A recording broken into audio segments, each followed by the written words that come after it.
Hey everyone.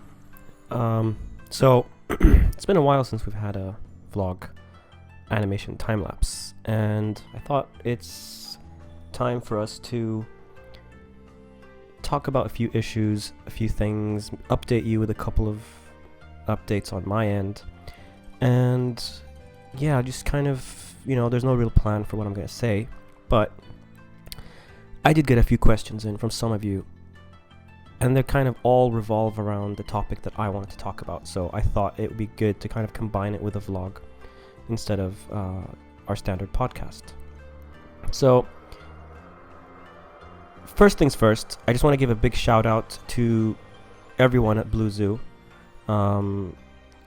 This journey that I've been on wouldn't have been possible without their support, without all the people involved, from, the co-founders, all the way to everyone, the animators, even people working on different projects that I don't get involved with.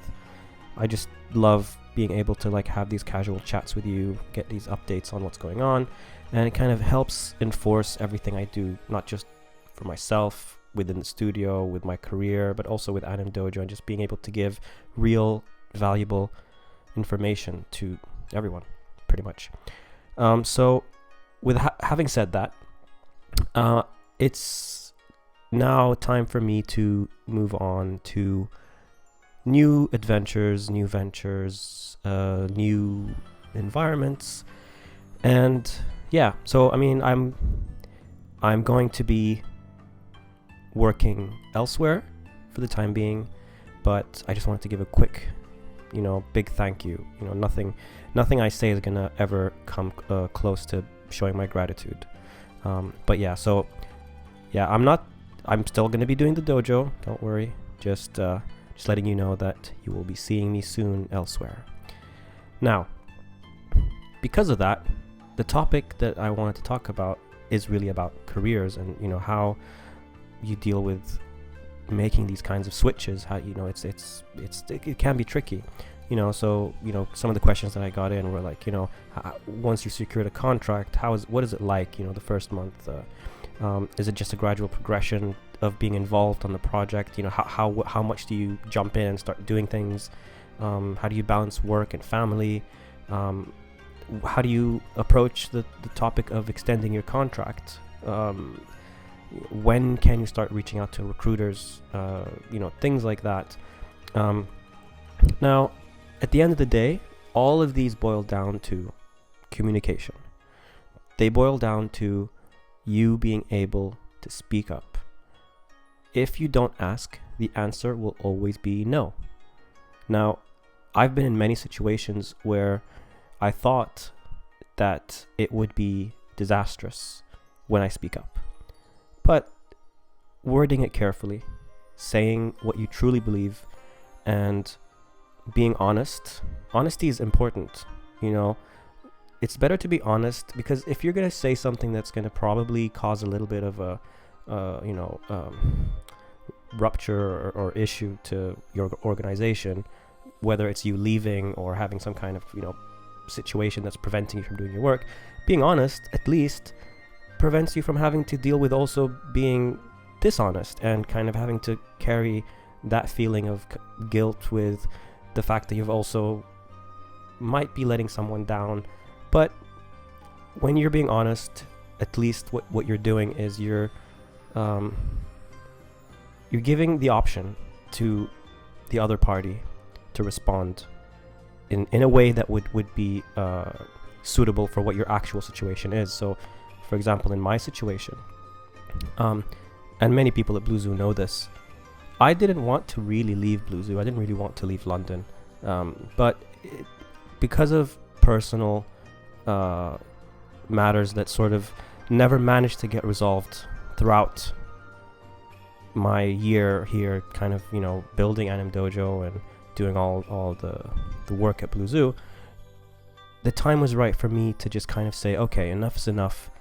I need to look after myself now. I need to pay attention to what is going to be good for me long term. And yes, I've built up really great things, and my career has gone in sort of insane kind of trajectory. met great people, met some awesome people, networked with so many, great potential things that we could do. But at the end of the day, if you're not happy, you yourself, then all of this is a waste. So it was tricky, but I had to approach and speak to people at Blue Zoo to tell them what the situation is and be honest about it. And say it in such a way that I am working with them in advance to kind of find a way to help them with this transition as well. Because it's as much as it's a thing for you, like, that you worry about, it's the same thing for them. So at the end of the day, we're all people. And what works in real life will work with where you work. It's not different. Just because it's animation, it's not really gonna be any different. There's this stigma with animation, and I always talk about this, how it's like, oh, you can't say this, you can't do that. That's so not true. Animation, as you could see with the title of this, the cover, I need to give a shout out to one of our animation directors at Blue Zoo, Chris Drew, who's got probably the most experience in the studio. I've never seen him not smiling, to be honest. He's always in a good kind of like upbeat mood, and he's got that, that framed picture that, from his mom, which says, it's just a cartoon, nobody dies. It's kind of saying, like, don't stress out over it, right? So just kind of bringing that back to the point is that animation, at the end of the day, it's great and all, but we're still dealing with people, right? So you want to extend your contract, speak to your employer. There's nothing wrong with it. If you don't ask, the answer will always be no. It's always hard to find great talent. So if you're already there and you are interested in staying, let them know. If they don't have anything, at least when you've asked, then it's time for you to approach recruiters. Same thing when it comes to, like, oh, how can I use my showreel if there's something that's not been released yet? If they really care, they're gonna give you the opportunity to be able to share at least some of your work, whether it's privately with a password. If not, and it's like, I don't know exactly how it works in every studio, but there hasn't been a situation where outside of, I think, really like difficult kind of like bigger companies where there's huge studios involved and all that can become tricky. But most of the places I've worked at did kind of have that flexibility. They know how the industry works. Plus, if your showreel is still not ready because you can't use it, you've met new people now. Use that, the way to survive this industry is to remember that everyone is still human. You're human, and at the end, it's just a cartoon. It's not. Nobody dies, So that's why I decided to sort of take this break. I'll be leaving the UK for a bit. I don't know when I'll be back.